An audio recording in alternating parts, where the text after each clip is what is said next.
Here in the darkness of my mind, I walk alone.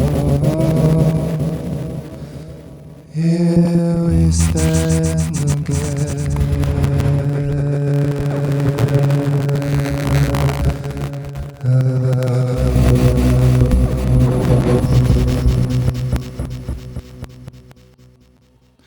Hey everyone, this is Tomes coming to you from Hanoi in Vietnam. Just presenting a little, guess kind of tutorial sort of thing featuring the octatrack. So I was looking recently on the YouTubes for videos about processing vocals. I found one by a dude called Cody Sean. He's talking about sampling, slicing, and sequencing live vocals. I'll link to it in the, in the thingy down there. So yeah, it's a really nice video. But this is just another approach for something, well, not that similar to be honest, but another approach. So the main difference is that this one doesn't use the sequencer. There's no resequencing going on. This is just for live processing. You might have noticed in the demo of my just absolutely amazing singing, I didn't press play at any point. So all of these first 4 tracks are set to plays free mode. So I'll just go through each of the tracks and talk about what's going on. So function and edit brings up the pattern settings, and you can just tap the track to pull up specific settings for each track. So when you first open it, there's general settings for the pattern, and then tap the track, or you can just move up and down on the left and right. So you can see this one's set to plays free. Also, the trig mode on this one is set to hold. So what that means is, well, in my recording buffer, first of all, you can see that it's recording from input B, which is here. What I've got is just the microphone going through my Focusrite off screen and coming out of one of the secondary outputs and going in here. So I'm just using the Focusrite as a preamp and getting enough signal to send it to the octatrack. You can see as I talk, this little light goes brighter. So I probably could give it more signal as well, but it seems to work okay. So I've also got C, I don't know what that was from, something else, and T4 as well. So T4, track 1 is sampling from track 4. You can see track 2 is sampling from track 1, track 3 is sampling from track 2, track 4 is sampling from track 3. So there's a kind of cascading effect where if I sample onto one, then the next, and the next, and the next, and the whole thing can explode pretty quickly, which is kind of cool depending on what kind of effect you're looking for. But basically, I'll try and stay focused on each track to start with. So that's the basic recording setup. You can see that the playback is just running constantly. And that's because I've got, in the playback setup, I've got loop mode turned to on. I've also got the length mode turned on for this one.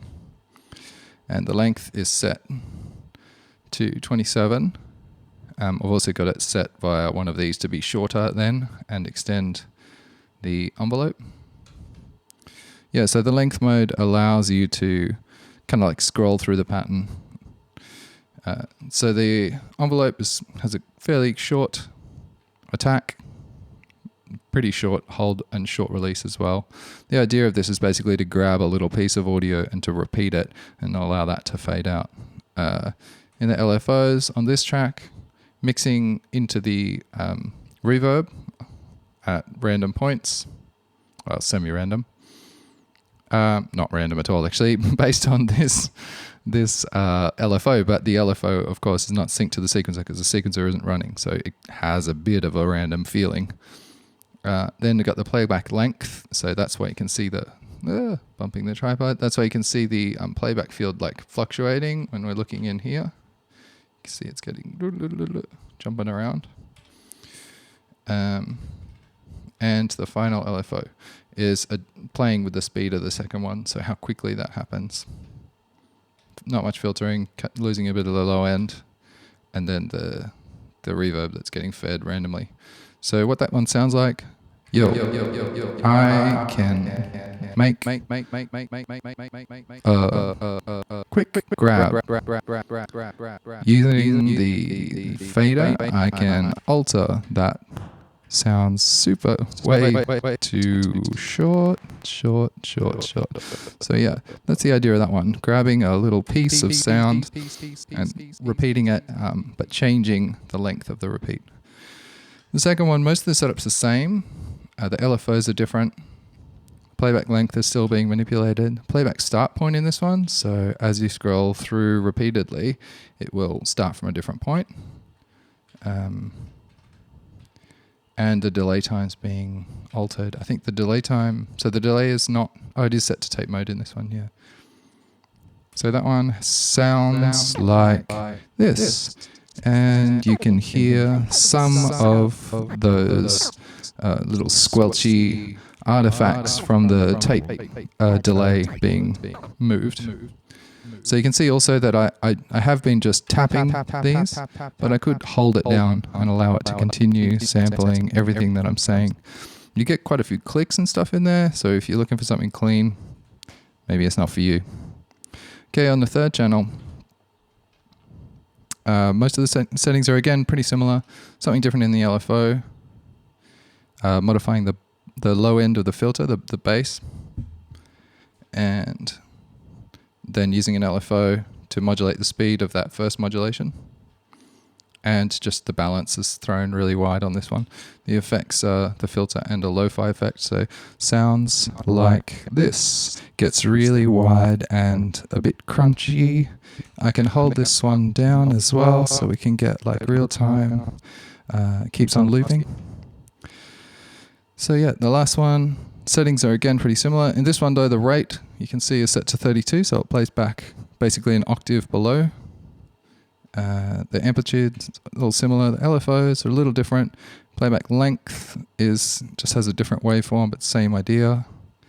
The bit rate on the lo-fi is getting modulated using a random LFO, and then a little bit of pitch to give it some warble. I don't know. Actually, it's not even doing anything. Oops, sorry, keep bumping this tripod. So professional up in here.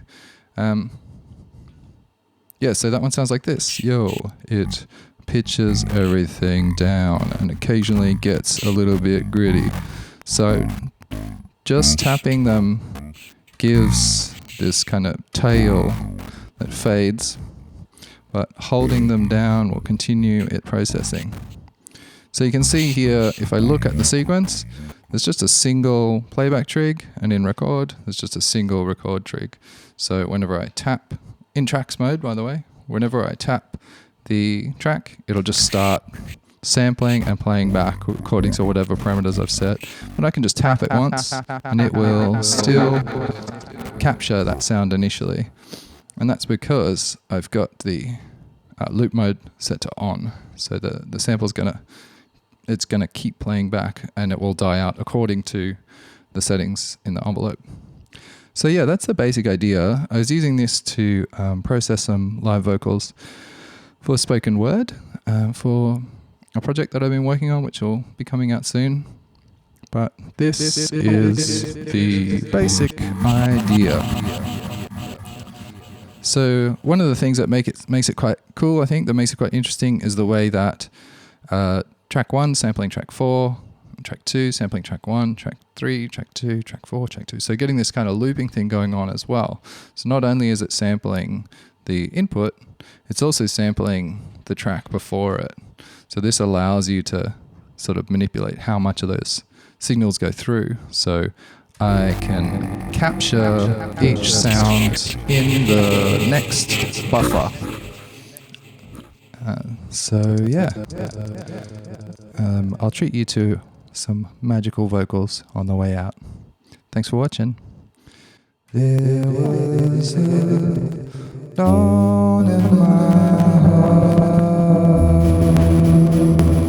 I was alone here every day. I left my mind deep in the ocean's wide.